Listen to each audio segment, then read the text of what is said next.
about synchronizing some breeding.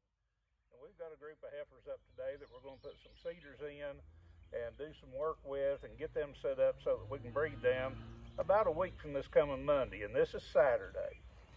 And a lot of folks think that this costs way too much money. And you know, it does cost you a little bit of money, but most management tools that increase your bottom line do cost a little bit. And what we're interested in is to make sure that what we spend, we get a return on, that we get back more than what we spend.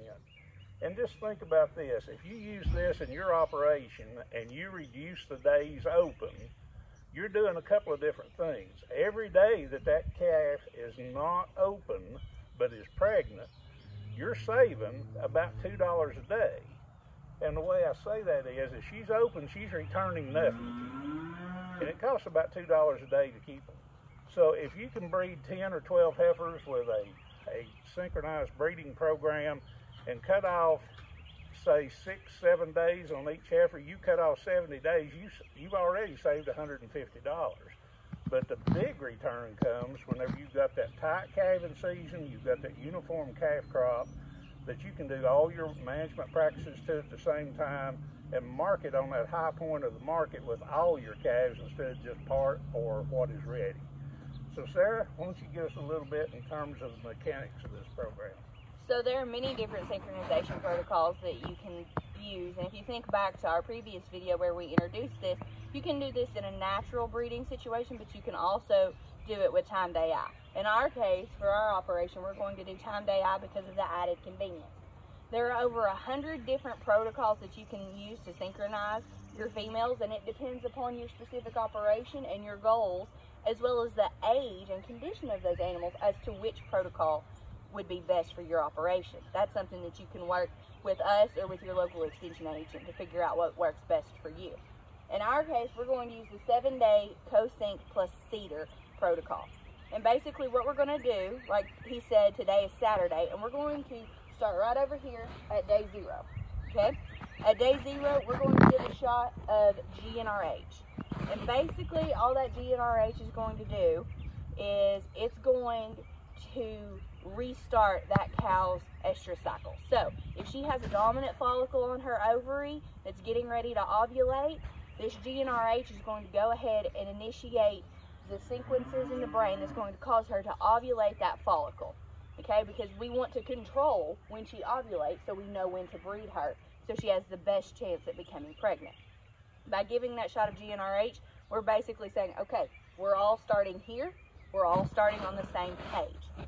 We're also going to put in a cedar, okay? That cedar is a controlled intravaginal drug-releasing device. And if you notice, he's holding it by this little blue string. That white part right there, we want to make sure that we don't touch that because it is impregnated with a hormone called progesterone. And let's just say progesterone is one of those hormones that is naturally occurring in every mammal, but when you're exposed to quantities that's not normal for your species, it can make you a little grouchy. So if he touched that, he'd be even more grouchy than normal. So we want to make sure when we handle that, we handle those with gloves.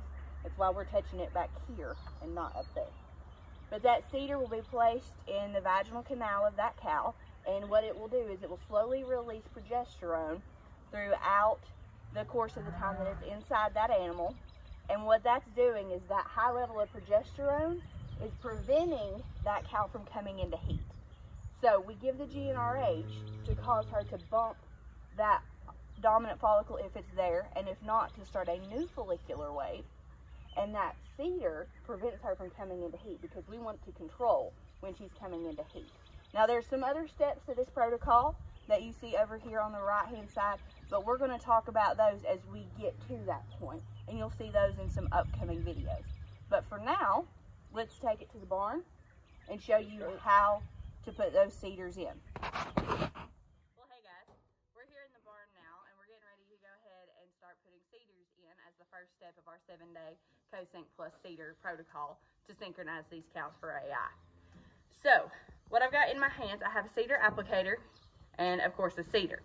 If you look at the cedar applicator, you'll notice that it works very much so like a balling gun that you would use to give a bolus. So the cedar obviously goes in this end, squeeze it, and it pushes it out. You'll also notice that unlike a balling gun, there's a groove in the end of the cedar. That's for the cedar applicator. That's for the string, okay? So we're gonna lay this cedar in the end, and you'll notice that I put it with the string coming out. That's very important because it's the only way we're gonna be able to get these cedars out of these heifers in a week's time. So I put that in the end of the cedar. I fold in these wings. It's hard when you've got little hands. I fold in those wings and I push it all the way down in there. And I leave just a bit of that cedar sticking out. Like I said, the string's coming out. The next step is make sure that you use plenty of lube, because think about where this is going. It needs to be good and slick because this is not normal or natural for that cow, okay? So we want to make sure that we use lots of lube so it's not uncomfortable for her. So we'll grab some lube.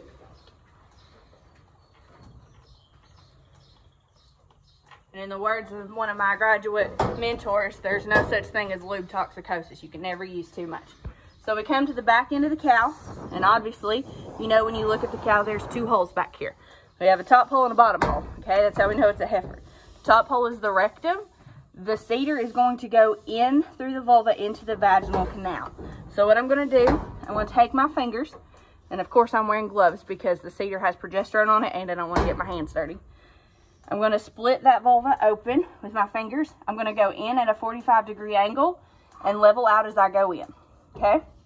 I'm going to depress and leave the cedar in, and I always put my finger up there to hold that string because sometimes it tries to come back out. Pull it out. Make sure that it's firmly in there. She's got a nice blue string that we flip up here on the side so we know we've done her. Now it's time to give her her shot of GnRH. The normal dose for GnRH is 2 cc's or 2 milliliters. And as always, we give that shot in the neck.